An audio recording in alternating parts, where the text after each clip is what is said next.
الحمد للہ وکفا والسلام علی حبیبہ المصطفیٰ اما بعد فاعوذ باللہ من الشیطان الرجیم بسم اللہ الرحمن الرحیم ان الدین عند اللہ الاسلام صدق اللہ العلی العظیم۔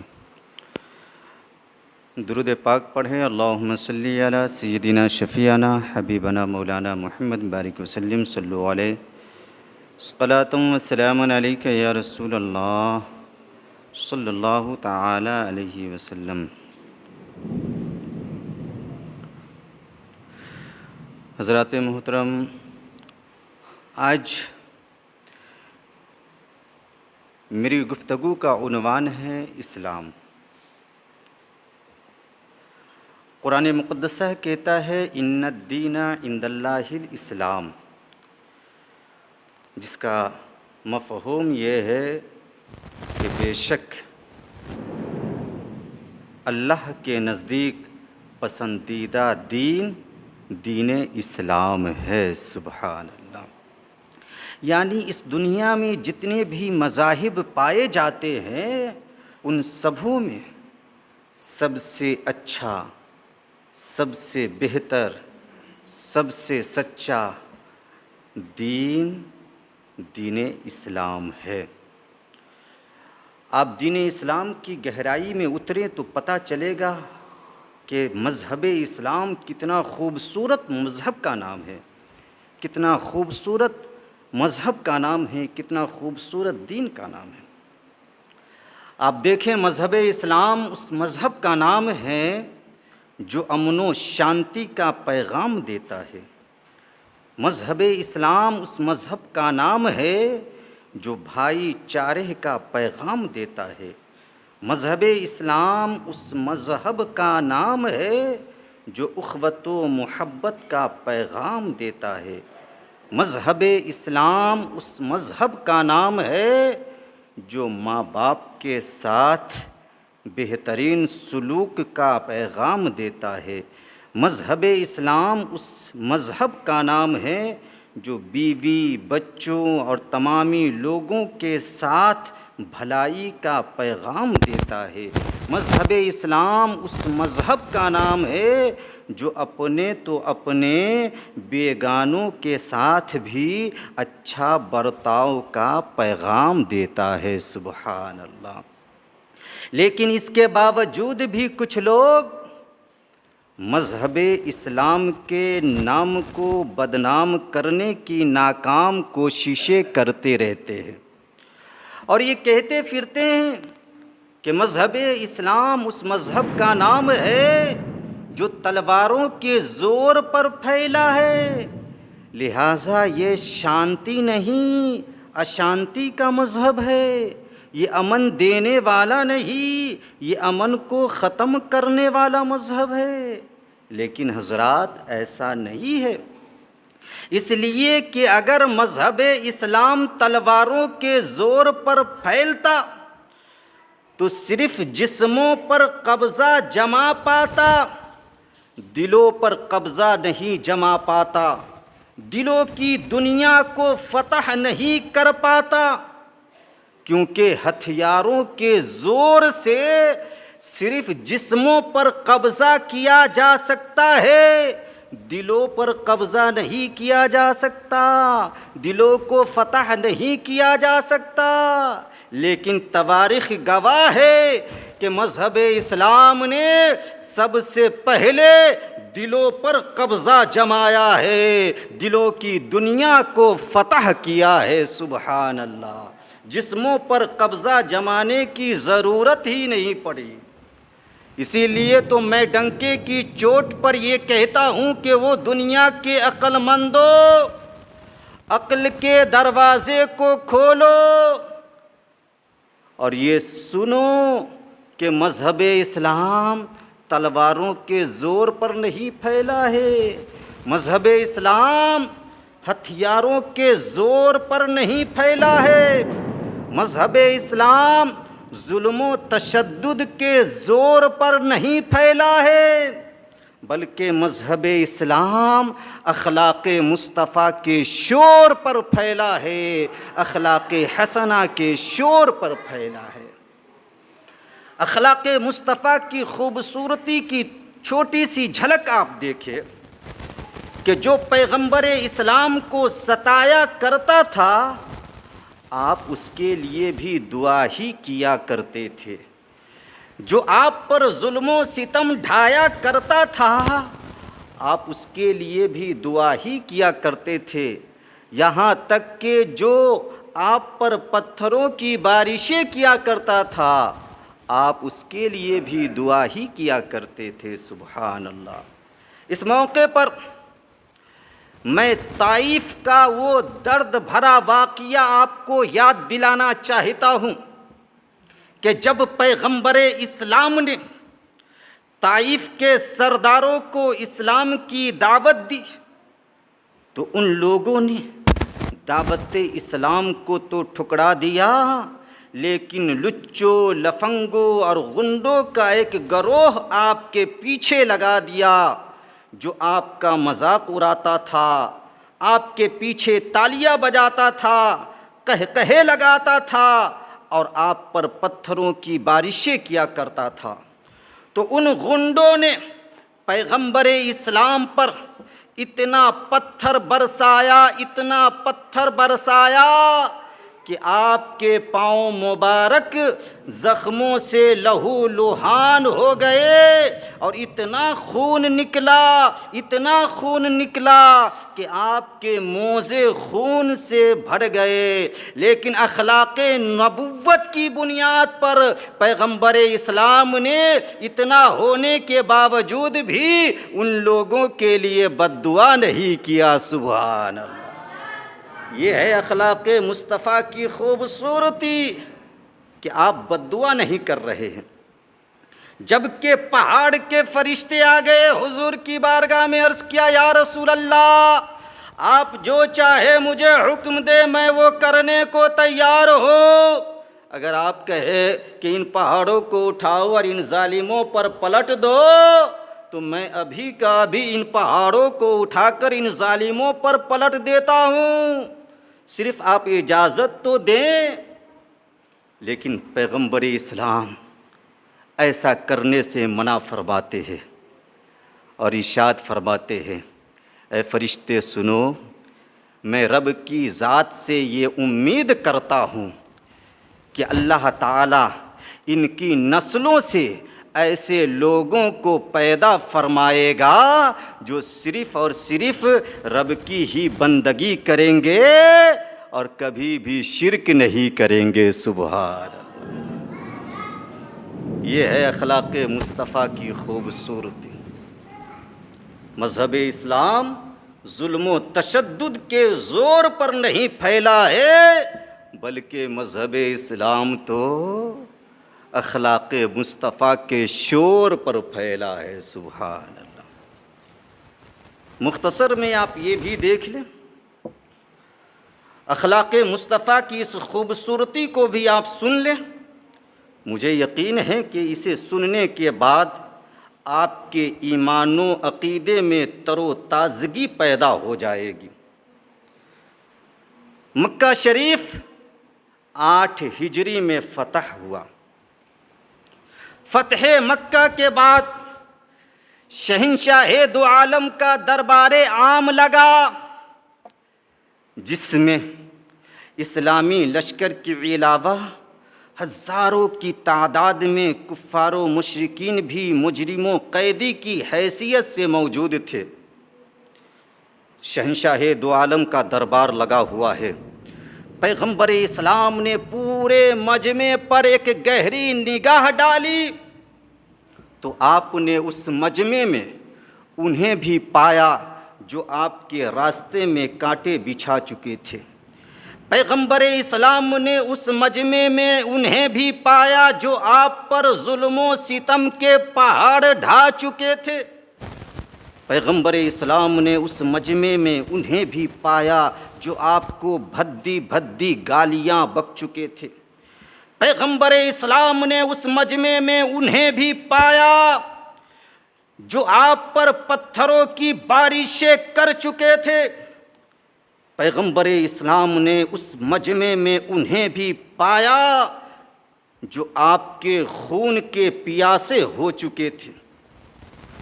اور ذہن کو قریب کر کے سمجھنے کی کوشش کریں، پیغمبر اسلام نے اس مجمع میں انہیں بھی پایا جو شہدائے احد کی لاشوں کے ساتھ بدسلوکیاں کر چکے تھے۔ پیغمبر اسلام نے اس مجمع میں انہیں بھی پایا جو غلام صحابہ پر ظلم و ستم ڈھا چکے تھے۔ پیغمبر اسلام نے اس مجمع میں انہیں بھی پایا جو غلام صحابہ کو چٹائی میں لپیٹ کر ناکوں میں دھوئیں دے چکے تھے۔ پیغمبر اسلام نے اس بھیڑ میں، اس مجمع میں انہیں بھی پایا جو غلام صحابہ کو آگ کے دہکتے ہوئے کوئلوں پر سلا چکے تھے۔ یہ سب کے سب ظالم، یہ سب کے سب ظالم مارے شرم کے سر جھکائے ہوئے، نگاہیں نیچی کیے ہوئے 10 سے 12 ہزار اسلامی لشکر کی حراست میں کھڑے تھر تھر کانپ رہے تھے، اور یہ سب اپنے دل میں یہی سوچ رہے تھے کہ آج ہماری گردنیں مار دی جائیں گی، آج ہمارے بچے یتیم کر دیے جائیں گے، آج ہماری بیویاں بیوہ کر دی جائیں گی، آج ہماری زمین و جائیداد پر قبضہ جما لیا جائے گا۔ کہ اچانک پیغمبر اسلام ارشاد فرماتے ہیں، او لوگو بتاؤ آج تم کیسا محسوس کر رہے ہو؟ آج تم سب یہاں پر کھڑے ہو کر کیا سوچ رہے ہو؟ آج تم سب یہاں پر کھڑے ہو کر کیا چاہ رہے ہو؟ تو ان لوگوں نے کانپتے ہوئے یہی کہا تھا کہ آج ہم سب ایک کریم کے دربار میں کھڑے ہو کر کرم کی بھیک چاہ رہے ہیں، ایک کریم کے دربار میں کھڑے ہو کر کرم کی بھیک مانگ رہے ہیں۔ ذرا سوچو مسلمانوں، اگر کوئی دنیاوی بادشاہ ہوتا تو پلٹ کر یہ کہہ دیتا کہ آج میں تمہیں کریم دکھ رہا ہوں، کیا اس دن میں تمہیں کریم نہیں دکھ رہا تھا جس دن تم میرے راستے میں کانٹے بچھا رہے تھے؟ کیا اس دن میں تمہیں کریم نہیں دکھ رہا تھا جس دن تم بھدی بھدی گالیاں بک رہے تھے؟ کیا اس دن میں تمہیں کریم نہیں دکھ رہا تھا جس دن تم میرے خون کے پیاسے ہو چکے تھے؟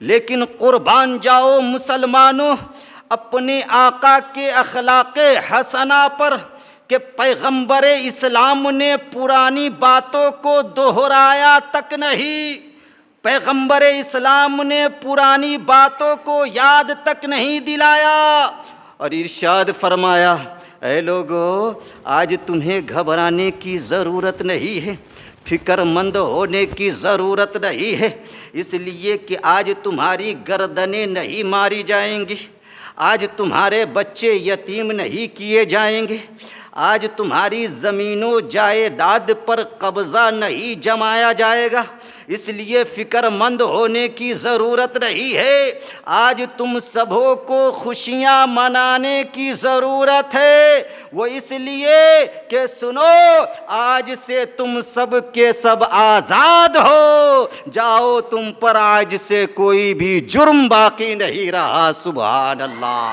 تو جب ان لوگوں نے اس فرمان مصطفیٰ کو سنا تو وہ سب تڑپ گئے، اور اتنی خوشی حاصل ہوئی کہ ان لوگوں کے آنکھوں سے خوشیوں کے سیلاب بہنے لگے، اور فوراً کلمہ پڑھ کر وہ سب کے سب دامن مصطفیٰ کو تھام لیے، سبحان اللہ۔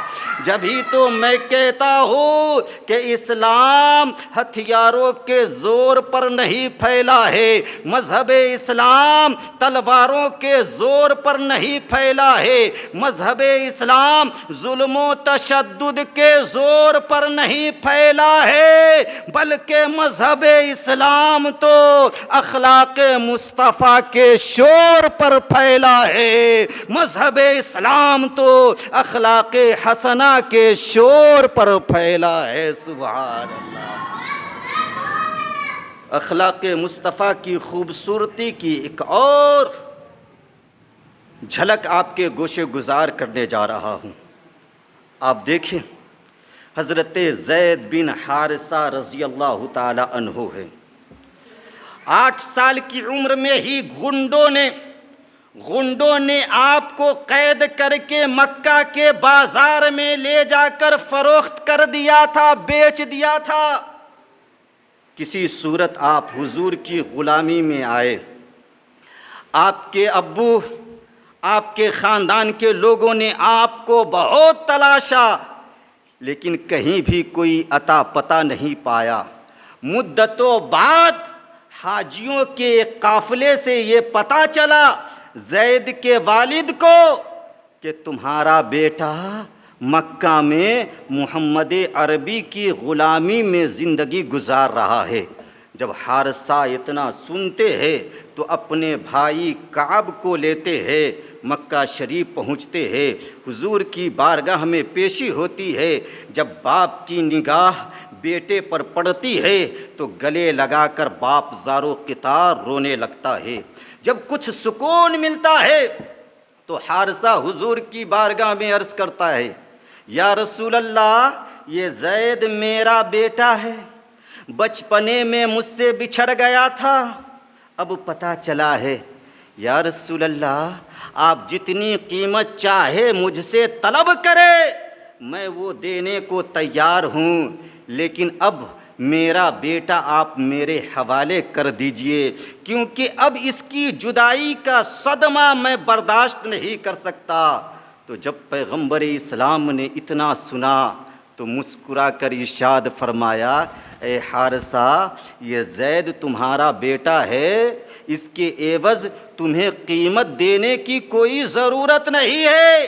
اگر تیرا بیٹا زید تیرے ساتھ جانے کو تیار ہے تو میں اجازت دیتا ہوں، بغیر پیسہ دیے ہوئے اپنے بیٹے کو اپنے ساتھ تم لے جاؤ۔ سبحان اللہ۔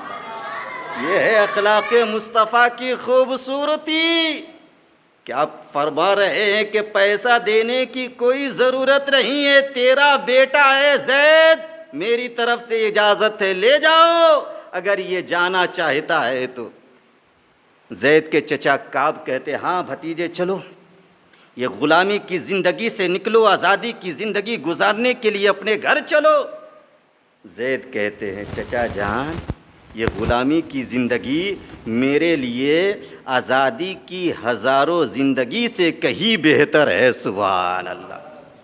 پھر حضرت زید حضور کی بارگاہ میں روتے ہوئے عرض کرتے ہیں، یا رسول اللہ، آپ مجھے اپنی بارگاہ سے جدا نہ کیجئے، کیونکہ میں اپنوں کی جدائی کا صدمہ تو برداشت کر سکتا ہوں، لیکن یا رسول اللہ، میں آپ کی جدائی کا صدمہ ایک لمحہ بھی برداشت نہیں کر سکتا ہوں، ایک پل بھی برداشت نہیں کر سکتا ہوں۔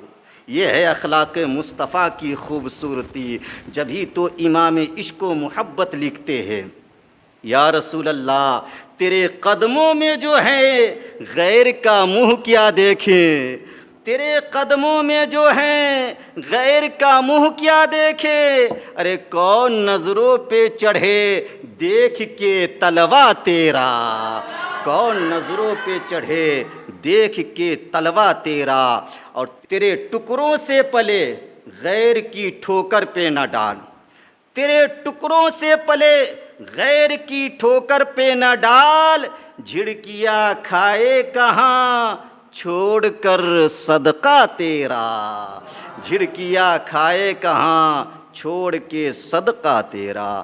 تو یہ اخلاق مصطفیٰ کی خوبصورتی ہے کہ مذہب اسلام پوری دنیا میں پھیلا ہے۔ اخلاق صحابہ کی خوبصورتی ہے کہ اسلام پوری دنیا میں پھیلا ہے۔ مذہب اسلام ظلم و تشدد کے زور پر نہیں پھیلا ہے، اخلاق مصطفیٰ کے شور پر پھیلا ہے، اخلاق صحابہ کے شور پر پھیلا ہے۔ عد الدین عند اللہ الاسلام، کہ اللہ کے نزدیک پسندیدہ دین صرف اور صرف مذہب اسلام ہے۔ اللہ تعالی ہم سبوں کو مذہب اسلام پر قائم دائم رہ کر زندگی گزارنے کی توفیق عطا فرمائے۔ وآخر دعوانا ان الحمد للہ رب العالمین۔ السلام علیکم۔